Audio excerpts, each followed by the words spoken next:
Përshëndetje dhe mirë se vini në tutorialin e radhës nga mësimi në shqip. Sot do të shikojmë klauzulën group by dhe çfarë na ndihmon kjo klauzulë.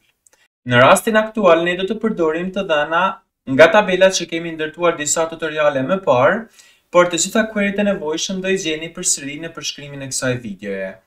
Praktikisht tabela përmban informacione mbi personat dhe rrogat e tyre që kanë marrë kohët e fundit.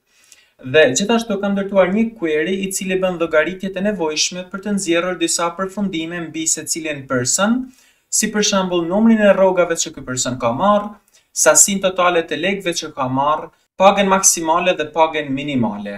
Mirë, po siç e vereni, në tabelen ose në rezultatin final nga ky query nuk i kemi emrin ose mbiemrin të këtij personit, çfarë do të thotë që është e paqartë se cilit person i takojnë këto të dhëna. Në qoftë se ne tentojmë të vendosim kolonën name në këtë query, do shikoni që kemi një error, pra nuk na lejon ta ekzekutojmë këtë query, dhe arsyeja është logjike, sepse për personin me emrin Kristopher kemi më shumë se sa një rekord, në rastin ton kemi 5 rekorde, pra do të thotë që baza e të dhënave nuk do të di se cilën vlerë të marrë nga këto 5 rekorde.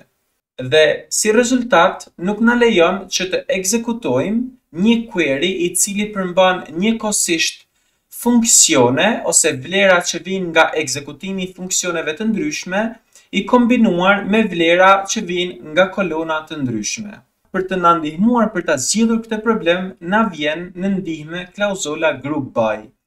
Klauzola group by është për dy qëllime. Qëllimi i parë redukton vlerat e tepërta, pra në rastin ton do na reduktonte vlerën e emrit të secilit person, pra në rastin ton Kristopher nuk do përsëritej 5 herë, por do shfaqej vetëm një herë, dhe gjëja e dytë që kjo klauzol bën është grupimi i të dhënave sipas një kushti të caktuar dhe ekzekutimi i funksioneve mbi këto grupe.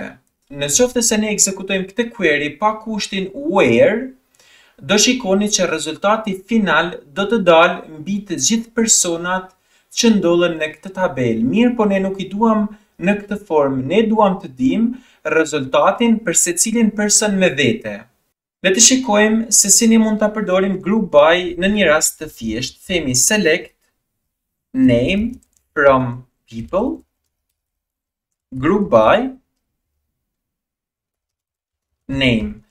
Pra kemi grupuar të dhënat sipas emrit dhe në qoftë se ekzekutojmë këtë query, do shikoni që fillimisht kemi një listë me emra unik, pra nuk janë të përsëritur.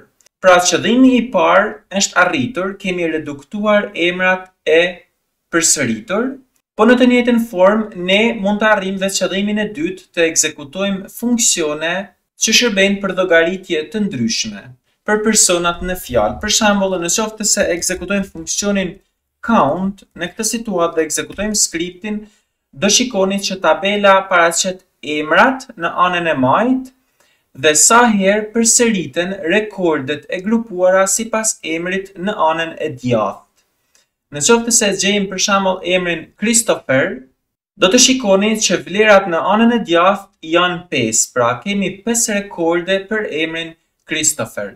Në po të njëjtën formë, ne mund të ekzekutojmë të gjitha funksionet që kemi ekzekutuar më lart, kështu që unë po vendosi për thjeshtësi, po modifikoj skriptin më lart dhe themi name, presje, dhe në fund vendosi group by, heqi kushtin where sepse të dhënat tashmë i dua për të gjithë personat, jo vetëm për një person të vetëm, dhe po ta ekzekutojmë këtë skript, do shikoni një tabel që përmban emrat e secilit person, por jo të përsëritur, dhe përmban kalkulimet ose llogaritjet përkatëse për secilin person. Për shembull, për emrin Jenny kemi 11 rroga, kemi sasinë totale të lekëve që ky person ka marrë 9910, kemi pagën maksimale 969 dhe kështu me radhë.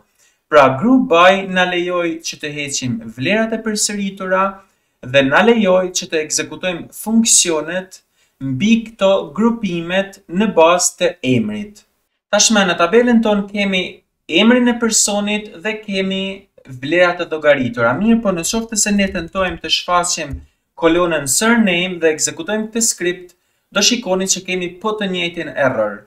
Pra, në qoftë se ne grupojmë sipas një kolone, ne mund të përdorim vetëm vlerat e asaj kolone në skriptin select. Çfarë do të thotë kjo për ne? Kjo për ne do të thotë që kolona name është kolona e vetme e cila mund të paraqitet në tabelen përfundimtare. Nëse ne dëshirojmë të grupojmë duke u bazuar mbi 2 kolona ose më shumë, ne mund ta bëjmë një gjë të tillë duke vendosur presje dhe duke thënë në rastin ton surname. Në qoftë se ekzekutojmë këtë skript, tashmë do shikoni që grupimi ecën me sukses dhe kemi rezultatin përfundimtar.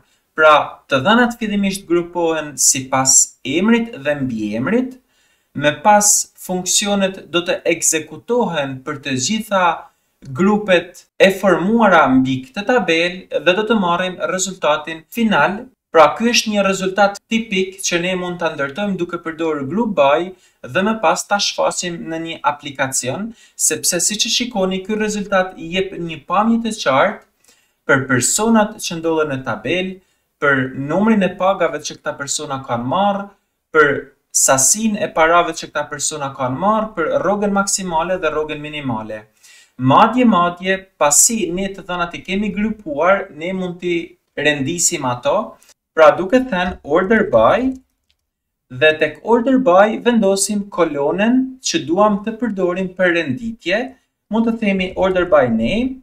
Po të ekzekutojmë këtë skript, do shikoni që përveç llogaritjeve që kemi nxjerr, ne kemi renditur të dhënat sipas emrit, ose një gjë tipike që ne mund ta bëjmë është të bëjmë renditjen sipas rrogës maksimale ose rrogës minimale. Le të themi që duam t'i rendisim sipas rrogës maksimale dhe themi order by max salary. Ekzekutojmë këtë skript dhe do shikoni që të dhënat janë renditur në trajten rritëse sipas max salary, por ne mund t'i kalojmë dhe në kahun tjetër nëse dëshironi. Dhe po ta shikoni, pra të dhënat tashmë janë renditur sipas rrogës maksimale. Ju tashmë mund të luani mbi këto të dhëna duke nxjerrur përfundime të ndryshme dhe llogaritje të ndryshme. Një gjë interesante që ne mund ta vëmë re është që duke përdorur pseudonimet kur ndërtojmë skriptin select, ne mund të përdorim këto pseudonime në klauzolën order by, siç kemi bërë në rastin më poshtë. Prandaj, në rastet e tilla, pseudonimet janë të nevojshme. Kjo është e gjitha çfarë kemi përgatitur në këtë tutorial. Bashkë mirupafshim në tutorialin e radhës.